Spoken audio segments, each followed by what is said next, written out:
Hi everyone, welcome back to Gallant IAS.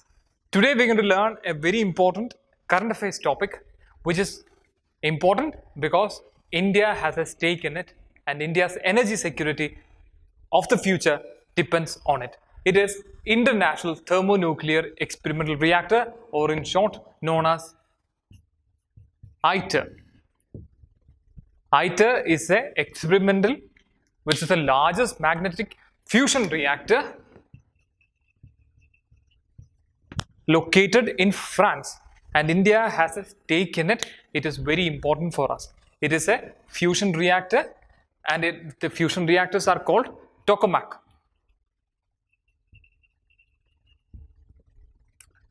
And these reactors, instead of splitting open larger atoms, fuses smaller atoms. We are all familiar with fission reaction, which is the kind of reaction that we see in all kind of nuclear reactors around the world. But fusion reaction follows the same principle, but instead of splitting larger atoms, we fuse smaller atoms to generate energy. And the rest is similar. We drive a turbine which generates an energy. So India is a member of this experimental reactor, which is located in France.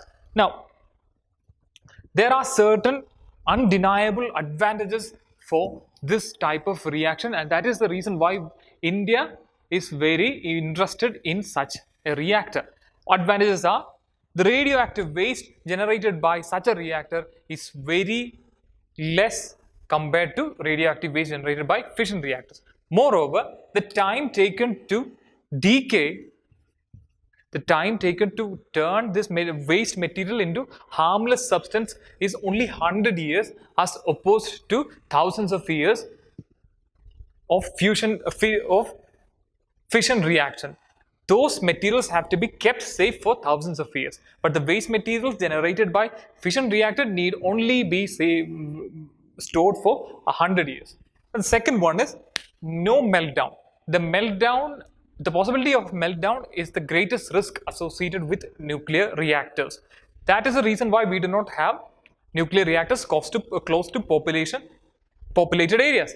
But in case of fusion reaction, the risk of meltdown is actually zero, because the very moment when power supply is cut to the generator, which holds the magnetic chamber, when the magnetic chamber loses power, the reaction stops. Therefore, no meltdown. And fuel is very abundant. The fuel used for fusion reactors are very abundant because we use deuterium, which is extracted from seawater. So the fuel is arguably endless. In the case of fission reactors, we have to obtain plutonium, we have to obtain uranium, which have to be mined separately, and these are deposited, not evenly deposited around the world. So India has to depend upon imports. Now, location. As we have seen, there is no risk of meltdown, meaning that it can be located quite close to the population centers. There is no risk of an accident. That means large number of population cities and population centers will not be affected, even if there's something goes wrong. Now, the second next one is efficiency. Per unit efficiency of tokamak, per unit efficiency of fusion energy is much greater as compared to per unit efficiency of either coal or fission reaction. Now, environmental friendly. All the advantages that we have from nuclear technology is applicable in the case of fusion technology also, without the downsides. Now, the last one is low risk of proliferation, which is a very important point, meaning that nuclear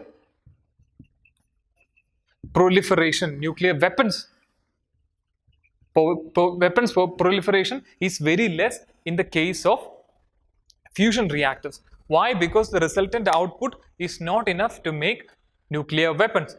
In the case of fission reactor, in the case of traditional nuclear reactors, this is a very much a risky situation where you will have to think twice before you invest in fission reactors, because an unstable government could mean that this fusion technology and fission reactor and the leftover materials, uranium, etc., could land in the hands of terrorists. So these are the undeniable advantages that we have in the case of fusion technology. Now let's talk about the members who are associated with this program. And clearly India is a member, our motherland is a member. Other than that, from Asia, we have India, we have China, Japan, and Korea. These are the Asian countries, and on top of that, we have European Union representing the entire European community. And other than that, we have the two superpowers, Russia and America, USA. So EU has the largest stake. All the other members have equal stake. India has 9.1 percentage. India shares the 9.1 percentage of the entire cost of construction of ITER, International Thermonuclear Experimental Reactor. And in not only money, India also provides what is called as a cryostat. Cryostat is a large chamber which is built to maintain needed temperature, needed low temperature for the reaction to take place. So it is a very important component which is manufactured in India under Larsen and Toubro and is supplied to ITER. So India provides not only money, it also provides in kind. It also provides this largest, the world's largest cryostat. So that is the contribution of India to this experiment. And lastly, all the countries, most of the countries around the world have already started on their own experiments when it comes to fusion technology. It is the power of the future. Fusion technology is the energy source of the future. So all of the countries have programs in different stages of advances in case of fusion technology. China has already started fusion technology programs, and it is called EAST, and it achieved 100 seconds of sustained continuous power generation in the years past. India's first tokamak is called as Aditya. So that's all. These are the important points related to ITER. Thanks for listening. See you soon.